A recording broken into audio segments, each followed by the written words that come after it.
This is my second video of the first chapter, Revolutions that Influence the World. In the previous video, we have seen the American War of Independence. Now, we are going to discuss the topic French Revolution.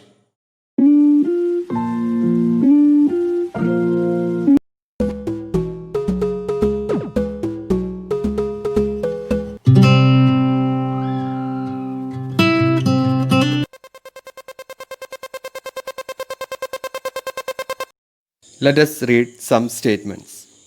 I am the state.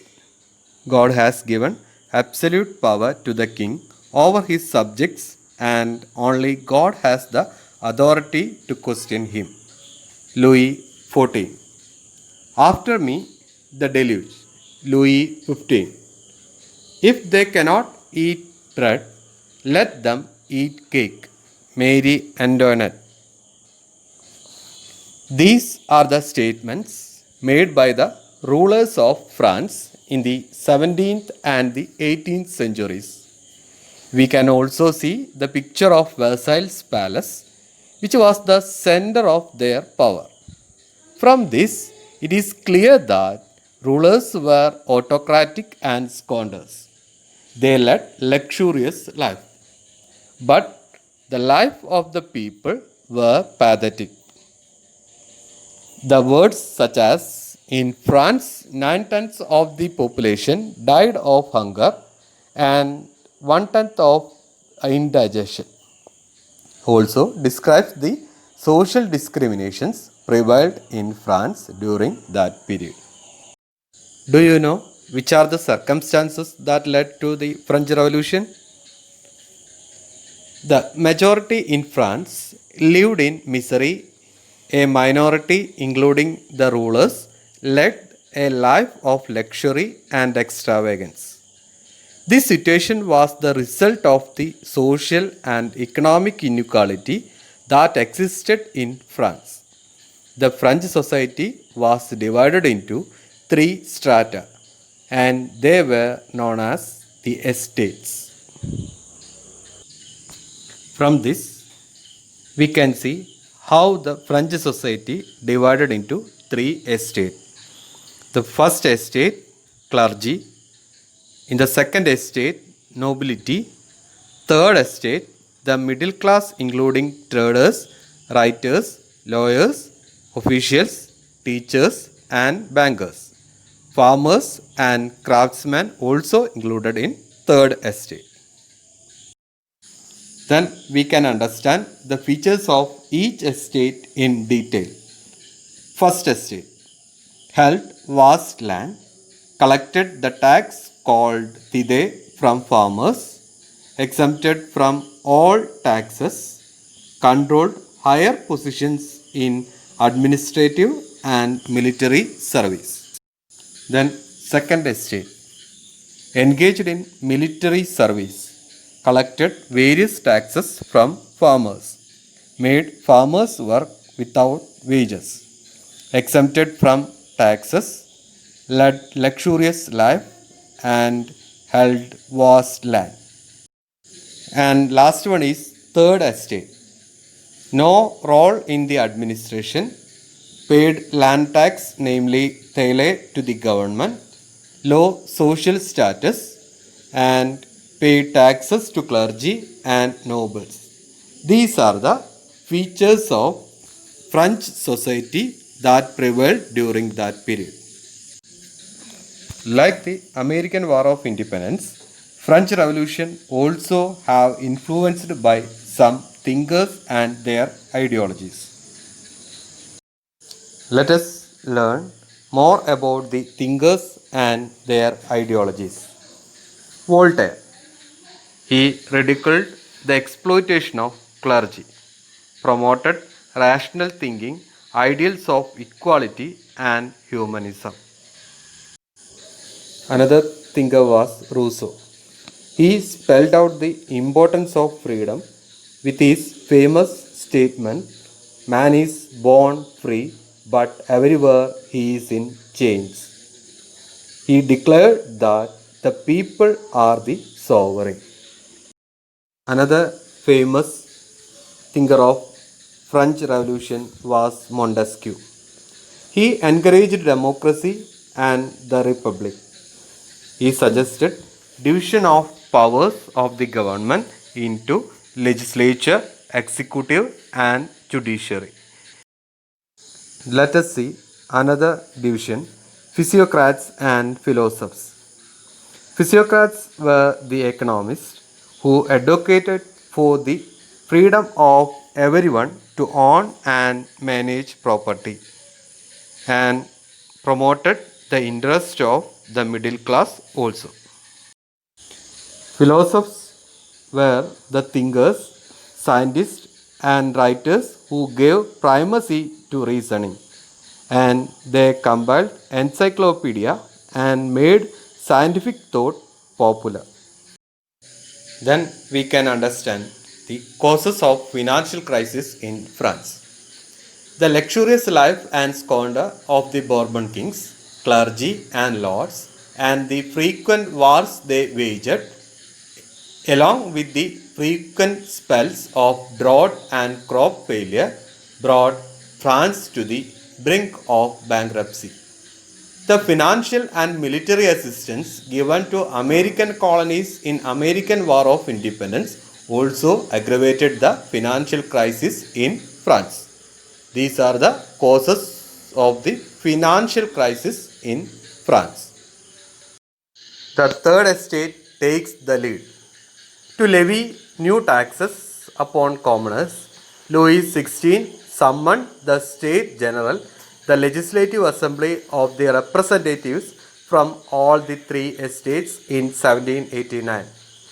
Similar to the French society, the States General also had three estates. Voting system in France. Traditionally, each estate would vote as a group and had one vote. As a result, the nobility and the clergy could always overrule the third estate. The first two estates argued for a state-wise single voting system, while the third estate demanded individual vote for each member of all the three estates. The membership strength of each estate is given in the table. At the time of voting system, the first and second estate join together and cast vote. So they get domination over the third estate. Therefore, the third estate argued for individual wise voting system. In such cases, at the time of voting, if the first two estates joined together and they got only 593 votes, but the third estate get 621 votes, which is larger than 593. So the third estate demanded individual vote for each member of all the three estates. While the arguments went on, the members of the third estate declared themselves as the National Assembly of France. They assembled in the tennis court nearby and swore not to leave until they had framed a constitution of France. This event is known as the tennis court oath. Let us discuss the subsequent events in the French Revolution. On 14th July 1789, revolutionaries stormed with the slogan Liberty, Equality and Fraternity, demolished the Bastille prison, the symbol of Bourbon monarchy. This event is considered as the commencement of the French Revolution. Another event on 12th August 1789. The National Assembly passed the Declaration of the Rights of Man and of the Citizen.